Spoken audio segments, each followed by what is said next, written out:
Hi all, it's Dr. Ruth Dotton. I'm a board-certified adult psychiatrist who uses metabolic and lifestyle interventions to get at the root causes of mental illness. So today we're going to be talking all about how blood sugar dysregulation could be leading to your mental health symptoms. Do you have unprovoked panic attacks that seem to hit you in the middle of the afternoon out of nowhere? Or maybe you struggle with dissociating or losing time.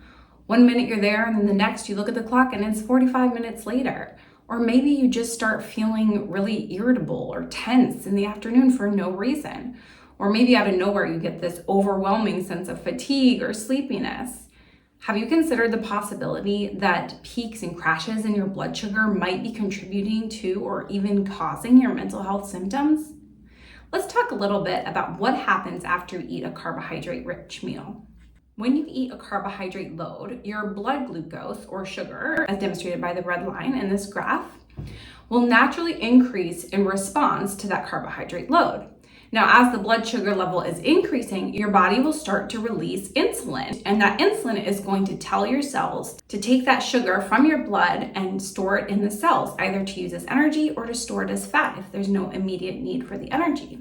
When you're insulin sensitive, the insulin is really good at doing this. So as you can see, your blood sugar level starts to come down in response to the insulin, but your body has to release counter-regulatory hormones to prevent your blood sugar from getting too low. So as the blood sugar level starts to approach what's normal for you, these counter-regulatory hormones, including glucagon, norepinephrine, and cortisol, are going to help regulate your blood sugar and bring it back up. In metabolically healthy individuals, the insulin should be able to respond relatively quickly, and this prevents the blood sugar from getting too high, and they should also not require a huge dose of these counter-regulatory hormones as well to keep the blood sugar from going too low. Now, I say this with the caveat that even metabolically healthy people, if you introduce a large enough carbohydrate load with refined sugars and carbohydrates, they may also be susceptible to the phenomena that we're going to discuss next. So what happens when someone has a really large refined carbohydrate and or sugar load and they're insulin resistant? So you're going to see, as it shows in this graph, there's a much sharper peak that's going to go up higher. And instead of just coming back down to what's normal blood sugar for you, it's going to go below the normal blood sugar levels. So how can this manifest as psychiatric symptoms? Well, if the blood sugar level dips too low, or even if it's technically still normal, but the blood sugar has just dropped so quickly from a high level to even a normal level, your body is going to perceive that as hypoglycemia, which means too little blood sugar. Now, this can present with a number of symptoms, including feeling shaky, sweaty, nervous, anxious, irritable, confused, dizzy, hungry. You can have a rapid heartbeat. So if you're someone who always has to eat every 2 to 3 hours because of these symptoms, it's not that you have some unique, special metabolism or sensitive system. It's either that you're eating carbohydrate loads that your body can't handle, or that you likely have developing insulin resistance.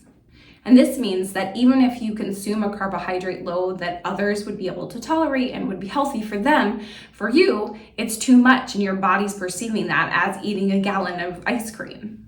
So what do these symptoms of hypoglycemia sound like to you?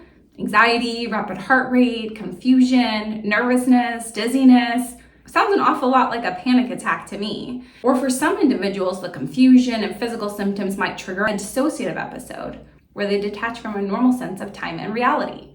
Or for others, the hypoglycemia might present as extreme fatigue or drowsiness. Think about that mid-afternoon slump that most of us have. And then what about those counter-regulatory hormones, norepinephrine and glucagon? Well, we know that these are stress hormones, so they're going to trigger your fight or flight response. Not only is this going to cause your blood sugar levels to rise back up, it's also going to cause your heart rate to increase, your breathing rate, your blood pressure, as well as muscle tension, emotional arousal, and heightened senses. So these changes can again lead to panic attacks, emotional lability, and mood dysregulation. And what can happen is that people often will then eat starchy or sweet snacks to combat these symptoms, and it'll help them to feel better temporarily, but it's just going to perpetuate this cycle and roller coaster of blood sugar spikes and crashes. as you can see here. And it's a bidirectional relationship. So if your cortisol and norepinephrine are chronically elevated due to stress, they're going to increase your blood glucose and decrease your insulin sensitivity, which means that you're just more and more likely to be on this blood sugar and emotional roller coaster. So how can I tell if my psychiatric symptoms might be due to these blood sugar issues? Well, there are a few different methods you could try. Probably the best way would be to use a continuous glucose monitor, or CGM. These are those little round plastic discs that you may have seen some people walking around with on their arms. So what a CGM does is it tells you what your blood glucose is doing in real time. And so you can actually see what your curve looks like. Now, ideally you want a curve that's pretty boring, right? Some short hills and some shallow valleys.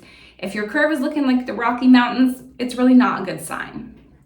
Now, if you don't have access to a CGM, they can be a little pricey, and in the United States, they're often not covered by insurance unless you have a diagnosis of diabetes. Then you could also consider just getting a glucose meter. And these are much cheaper. Now, they're not as useful in that they're only going to give you one data point at one point in time, right? But it can still be useful. So if you're having a panic attack or you're dissociating, you could check your blood glucose in that moment and see what it is. Now, for reference, usually a blood glucose of 70 to 90 is pretty normal for a fasting individual.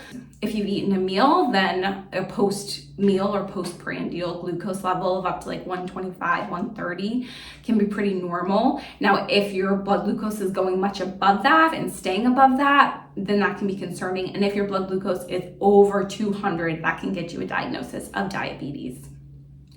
If you don't have access to either of these things, the best thing would be to experiment with your diet. So observe how you feel 2 to 3 hours after you eat a high carbohydrate meal. First, maybe consider eliminating refined carbohydrates and sugars and see if you notice any difference with that. Just eat whole food carbohydrates like fruits, vegetables, potatoes. Then you might want to try out a low carbohydrate meal, so focusing on healthy proteins and fats and getting your carbohydrates from non-starchy vegetables instead. Or heck, maybe even want to try a carnivore meal and just focus on fats and proteins. Now, if there's no improvement in your psychiatric symptoms with any of these interventions, then chances are your blood sugar is not the cause of your psychiatric symptoms. But if there is, then you may have found a culprit and you have some information that you can feel empowered about to do something about. And you can try and find a diet that makes you feel good and that prevents your psychiatric symptoms from occurring. If you've had an experience with curing your mental health symptoms by regulating your blood sugar levels, please go ahead and share in the comments below. I'd love to hear about it. And if you enjoyed this video, please hit the like button and subscribe for more metabolic and lifestyle psychiatry content. Thanks.